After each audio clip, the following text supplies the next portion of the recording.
Welcome back to the another lecture. आज के इस नए लेक्चर में आप सभी का स्वागत है। आज के इस लेक्चर में हम करने जा रहे हैं रासायनिक अभिक्रिया के प्रकार को। रासायनिक अभिक्रिया कितने प्रकार की होती है, कौन कौन से प्रकार होते हैं और क्या होते हैं, ये सब हम डिस्कस करेंगे। इससे पहले वाले लेक्चर में हम डिस्कस करके आए थे कि संतुलित रासायनिक समीकरण क्या होती है और किसी भी रासायनिक समीकरण को संतुलित कैसे किया जाता है। तो चलिए शुरू करते हैं आज के इस नए लेक्चर को with new excitement and new topic, जो कि हमारे पास है रासायनिक अभिक्रिया के प्रकार। देखो भाई, सबसे पहली बात, रासायनिक अभिक्रिया के मुख्यतः 5 प्रकार होते हैं, जिसमें से सबसे पहला है हमारे पास संयोजन अभिक्रिया। दूसरा है हमारे पास वियोजन अभिक्रिया। ठीक है, क्या है? वियोजन अभिक्रिया। और तीसरा है हमारे पास विस्थापन अभिक्रिया। ठीक है, विस्थापन सबसे मजेदार है, ये विस्थापन अभिक्रिया वाला सबसे ज्यादा मजेदार लगता है मुझे। क्यों? क्योंकि इसमें लाइफ का रियल कॉन्सेप्ट लग रहा है। ठीक, फिर इसके बाद आ जाता है हमारे पास द्विविस्थापन अभिक्रिया। द्विविस्थापन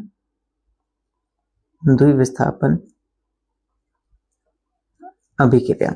पांचवा है इसमें उपचयन व अपचयन अभिक्रिया। उपचयन व अपचयन अभिक्रिया। ठीक है, तो एक एक करके डिस्कस करते हैं, जिसमें से आज के लेक्चर में हम डिस्कस करने वाले हैं संयोजन अभिक्रिया को। संयोजन अभिक्रिया क्या होती है विद एग्जांपल डिस्कस करेंगे और एक न्यू इंटरेस्टिंग वे में।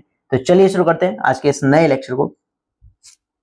सबसे पहली बात, संयोजन अभिक्रिया क्या होती है? जैसे कि नाम से ही लग रहा है, संयोजन अभिक्रिया को पता है योगात्मक अभिक्रिया के नाम से भी जाना जाता है। क्या नाम है? योगात्मक अभिक्रिया। संयोजन अभिक्रिया को हम योगात्मक अभिक्रिया के नाम से भी जानते हैं। कमेंट कर सकते हैं कि संयोजन अभिक्रिया का दूसरा नाम क्या है? योगात्मक अभिक्रिया। इसको इंग्लिश में एडिशन रिएक्शन बोला जाता है। क्या बोला जाता है? Addition reaction. एडिशन मतलब जोड़ना, संयोजन मतलब जोड़ना, योगात्मक मतलब जोड़ना। यानी जो संयोजन का मतलब, कहने का ही मतलब ये होता है कि हाँ भाई, ये इसका मतलब क्या है हमारे पास? जोड़ना, कि इसमें तत्व जुड़ रहे हैं, इसमें यौगिक जुड़ रहे हैं, इसमें पदार्थ जुड़ रहे हैं। तो यही है संयोजन अभिक्रिया। ठीक है, संयोजन यानी हम इसको इंग्लिश में कहते हैं एडिशन रिएक्शन। ठीक है, संयोजन का मतलब होता है जुड़ना। इसमें क्या होता है? जब दो या दो से अधिक पदार्थों को मिलाया जाता है। क्या? इसमें जब दो या दो से अधिक पदार्थों को, कुछ भी हो सकता है, यौगिक हो सकते हैं, तत्व हो सकते हैं, कुछ भी एग्जाम्पल आप ले सकते हैं। तो जब दो या दो से अधिक पदार्थों को मिलाया जाता है, ठीक है, ये उनके बीच में रासायनिक अभिक्रिया कराई जाती है, तो क्या बनता है? केवल एकल उत्पाद। ठीक है, क्या?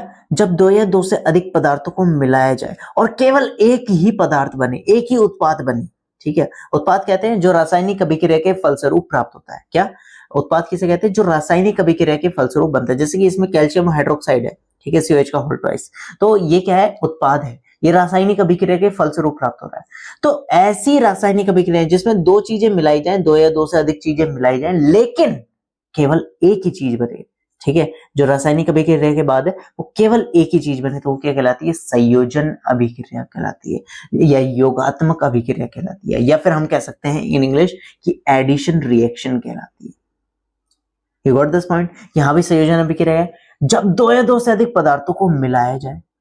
ठीक है, जब दो या दो से अधिक पदार्थों को मिलाया जाए तथा उससे केवल एकल उत्पाद बने, तो उसको हम क्या कहते हैं? एडिशन रिएक्शन कहते हैं, योगात्मक अभिक्रिया कहते हैं। ठीक है, फिर इसके बाद, हाँ भाई, एक एग्जांपल हमने जैसे कि यहां पर देख लेते हैं कि कैल्शियम ऑक्साइड है यहां पर हमारे पास। कैल्शियम ऑक्साइड यानी बिना बुझा हुआ चूना। क्या है? कैल्शियम ऑक्साइड क्या होता है? बिना बुझा हुआ चूना, CaO, कैल्शियम ऑक्साइड, बिना बुझा हुआ चूना। इसमें क्या कर दिया हमने? पानी मिला दिया, पानी को ऐड करा। ठीक है, यानी H2O ऐड करा हमने, तो इससे बनता है कैल्शियम हाइड्रोक्साइड। क्या बनता है? कैल्शियम हाइड्रोक्साइड, यानी बुझा हुआ चूना। अरे सीधी सी बात है, बिना बुझा हुआ चूना था, उसमें पानी मिला दिया, चूना बुझ गया। Just kidding. ठीक है, कि कैल्शियम ऑक्साइड की अगर पानी के साथ रिएक्शन, यानी पानी मिलाया जाता है बिना बुझे हुए चूने में, सूखे चूने में, तो क्या बन जाता है? COH का होल ट्वाइस कैल्शियम हाइड्रोक्साइड बनता है, तथा ये एनर्जी बनती है, हीट बनती है। क्या बनती है? हीट बनती है। एक बात बतानी तो मैं भूल ही गए हो, अधिकांश संयोजन अभिक्रिया में क्या होता है? केवल एकल उत्पाद बनता है और एनर्जी बनती है, हीट बनती है। ठीक है, क्या? जो अधिकांश संयोजन अभिक्रियाएं हैं, ठीक है, जो हम अभी पढ़ रहे हैं, तो उनमें क्या होता है, ऊष्मा बनती है, एनर्जी बनती है अधिकतर रिएक्शन में। ठीक है, जैसे कि यहाँ पर भी आप देख रहे हैं कि हाँ भाई जब कैल्शियम ऑक्साइड की पानी के साथ अभिक्रिया कराई तो उसमें क्या बन रही है, ऊष्मा बन रही है। तो ऐसी रासायनिक अभिक्रिया है जिसमें ऊष्मा बनती है, उनको हम क्या कहते हैं, ऊष्माक्षेपी अभिक्रिया कहते हैं। ठीक है, क्या है, ऐसी रासायनिक अभिक्रियाएं जो जिसमें ऊष्मा बनती है उनको हम क्या कहते हैं, ऊष्माक्षेपी अभिक्रिया कहते हैं। एक बार डेफिनेशंस पर नजर डाल लेते हैं कि हाँ भाई क्या है। देखो भाई, संयोजन अभिक्रिया क्या होती है, इस अभिक्रिया में कैल्शियम ऑक्साइड तथा जल मिलाकर एकल उत्पाद बनता है। तो ऐसी अभिक्रियाएं, क्या, ऐसी अभिक्रिया जिनमें दो या दो से अधिक अभिकारक मिलकर केवल एकल उत्पाद बनाते हैं, एक प्रोडक्ट बनाते हैं, तो उसको हम क्या कहते हैं, संयोजन अभिक्रिया कहते हैं। आई होप आप समझ गए होंगे इस चीज को कि हाँ भाई संयोजन अभिक्रिया क्या है, कि दो चीज को मिलाओ केवल एक चीज बनती है, तो वो क्या है, संयोजन अभिक्रिया। क्या, दो को मिलाओ एक चीज बनती है, संयोजन अभिक्रिया। दो को मिलाओ एक चीज बनती है, संयोजन अभिक्रिया।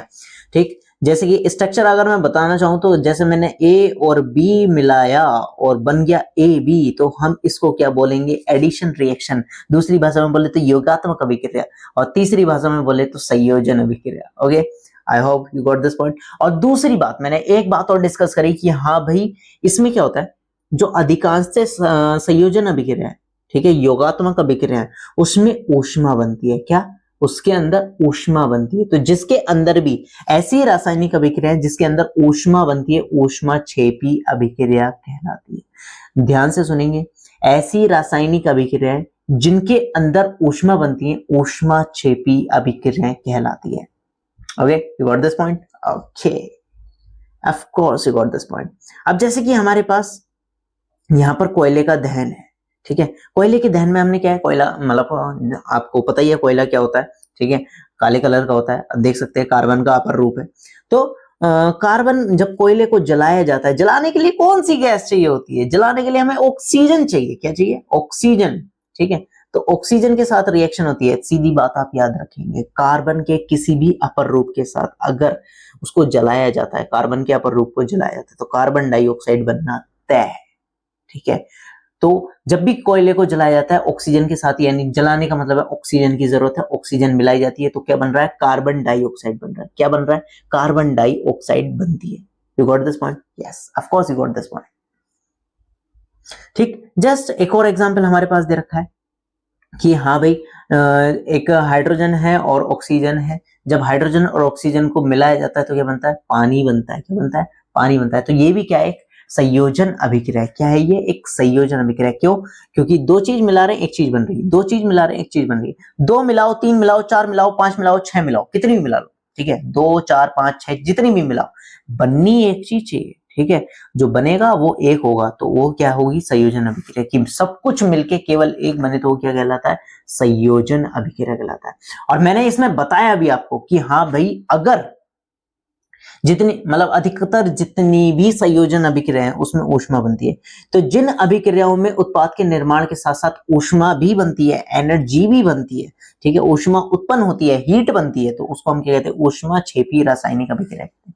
क्या कहते हैं, ऊष्माक्षेपी रासायनिक अभिक्रिया कहते हैं। तो ऐसी अभिक्रियाएं जिनके अंदर ऊष्मा उत्पन्न होती है उसको हम क्या कहते हैं, ऊष्माक्षेपी रासायनिक अभिक्रिया। ठीक, नेक्स्ट आ जाता है प्राकृतिक गैस, मतलब इसी का ऊष्माक्षेपी अभिक्रिया में एग्जांपल है कि हाँ भाई प्राकृतिक गैस। प्राकृतिक गैस कौन सी होती है, मीथेन। क्या नाम है उसका, मीथेन। फॉर्मूला क्या होता है, CH4। ठीक है, क्या होता है, CH4। तो मीथेन गैस को जब जलाया जाता है, ठीक है, ऑक्सीजन जलाने के लिए क्या चाहिए, जलाने के लिए आपको पता ही है ऑक्सीजन चाहिए। जब मीथेन गैस को जलाया जाता है तो मैंने आपको बताया है कि कार्बन और ऑक्सीजन जहां दिख जाए तो कार्बन डाइऑक्साइड पक्का कन्फर्म। ठीक है, जहां पर कार्बन और ऑक्सीजन दोनों दिख जाए कार्बन डाइऑक्साइड कंफर्म बनता है। ठीक, और हमारे पास वाटर मॉलिक्यूल्स बनते हैं और प्लस एनर्जी बन रही है। एनर्जी बनने का मतलब है, हीट बनने का मतलब है कि वो क्या है, ऊष्माक्षेपी अभिक्रिया है। ठीक है, वो क्या है, ऊष्माक्षेपी अभिक्रिया है। ठीक, तो सीधी बात, जिसमें एनर्जी बनती है उसको ऊष्माक्षेपी अभिक्रिया कहते हैं। ठीक है, और उससे पहली वाली बात कि हाँ भाई दो या दो से अधिक पदार्थों को मिलाओ और एकल उत्पाद बनता है तो क्या कहलाती है, संयोजन अभिक्रिया कहलाती है। ठीक है, अब जैसे कि हाँ भाई ये हमारे अंदर श्वसन अभिक्रिया, एक क्वेश्चन आ जाता है इसी के अंदर एक क्वेश्चन पूछा जाता है जो कि बोर्ड का फेवरेट क्वेश्चन भी है, ठीक है, जो बोर्ड्स होते हैं उनका फेवरेट क्वेश्चन है कि हाँ भाई क्या हमारे अंदर ऊष्मक्षेपीय अभिक्रिया हो रही है, क्या श्वसन एक ऊष्मक्षेपीय अभिक्रिया है। क्वेश्चन आता है क्या श्वसन एक ऊष्मक्षेपीय अभिक्रिया है, तो आंसर इज यस। हाउ, कैसे, देखते हैं, चलिए शुरू करते हैं। देखो भाई बात क्या है, सबसे पहले हम क्या करते हैं, खाना खाते हैं। खाने से जो हमारा शरीर है वो कार्ब्स को एब्जर्व कर लेता है, ठीक है, कार्बोहाइड्रेट्स को एब्जर्व कर लेता है, जिससे हमें क्या मिलती है, इंस्टेंट एनर्जी मिलती है। वो कैसे मिलती है आज डिस्कस करेंगे, आज बात करेंगे उसके बारे में, सॉरी, ठीक है। तो बात क्या है, जब हमने खाना खा लिया तो हमारा जो शरीर है उनसे कार्बोहाइड्रेट्स लेके उससे ग्लूकोज बना लेता है, ठीक है, क्या बना लेता है, ग्लूकोज। और वो ग्लूकोज कहाँ जाता है, कहां पर पहुंचता है, हमारी कोशिकाओं में। कहां पर पहुंचता है, कोशिकाओं में। अब बात करते हैं, हमने सांस ली, ठीक है, हम क्या कर रहे हैं, सांस ले रहे हैं। सांस में कौन सी गैस ले रहे हैं, ऑक्सीजन गैस ले रहे हैं। ऑक्सीजन हमारे कहते हैं शरीर में जाती है। शरीर में कहां पर जाती है, हमारे खून में मिलके, हाँ, हीमोग्लोबिन के द्वारा मिलके कहां पर जा रही है, कोशिकाओं में जा रही है, ठीक है। तो यह ग्लूकोज हमारे शरीर की, एक मिनट, ये ग्लूकोज हमारे शरीर की कोशिकाओं में उपस्थित ऑक्सीजन से मिलकर हमें ऊर्जा प्रदान करता है। क्या करता है, C6H12O6, जो कि है ग्लूकोज का फॉर्मूला। किसका फॉर्मूला है, ग्लूकोज का फॉर्मूला, ग्लूकोज, ठीक है, ग्लूकोज का फॉर्मूला है। ये जब ऑक्सीजन के साथ रिएक्शन करता है तो कार्बन डाइऑक्साइड बनाता है। कार्बन डाइऑक्साइड जो कि हम गैस बाहर निकाल देते हैं, प्लस वाटर मॉलिक्यूल्स बनाता है, प्लस एनर्जी बनाता है एटीपी के रूप में, ठीक है, एडिनोसिन ट्राइफॉस्फेट। तो कार्बन डाइऑक्साइड तो हम बाहर निकाल देते हैं और एनर्जी जो बनती है उसको हम अपने डेली रूटीन में, डेली वर्क में यूज करते हैं, ठीक है। तो कार्ब्स, अब पता चला कि हाँ कार्बोहाइड्रेट से हमें इंस्टेंट एनर्जी कैसे मिलती है, क्यों, हमने खाना खाया, उससे हमें कार्बोहाइड्रेट्स मिले, कार्बोहाइड्रेट से ग्लूकोज बना, हमने फिर सांस भी ली, ठीक है, सांस ऑक्सीजन हमारे खून में मिली, और खून में मिलने के बाद वो कहाँ जाती है, कोशिकाओं में जाती है, और कोशिकाओं में ये रिएक्शन होती है का ग्लूकोज की। जब ऑक्सीजन के साथ रिएक्शन होती है तो कार्बन डाइऑक्साइड बनता है। कार्बन डाइऑक्साइड हमारे लिए अपशिष्ट पदार्थ है, हम वापस बाहर निकाल देते हैं, निकल गया, दोबारा निकल गया, ठीक है। तो कार्बन डाइऑक्साइड हम बाहर निकाल देते हैं और बनती है क्या, एनर्जी, एडिनोसिन ट्राइफॉस्फेट। और ये जो एटीपी बनती है, ठीक है, ये जो एटीपी है, एडिनोसिन ट्राइफॉस्फेट, इसको एनर्जी करेंसी भी बोला जाता है। क्या बोला जाता है, एनर्जी करेंसी। ओके, तो आज के लेक्चर में इतना ही। अगर वीडियो पसंद आई तो लाइक करें, सब्सक्राइब करें। Bye bye.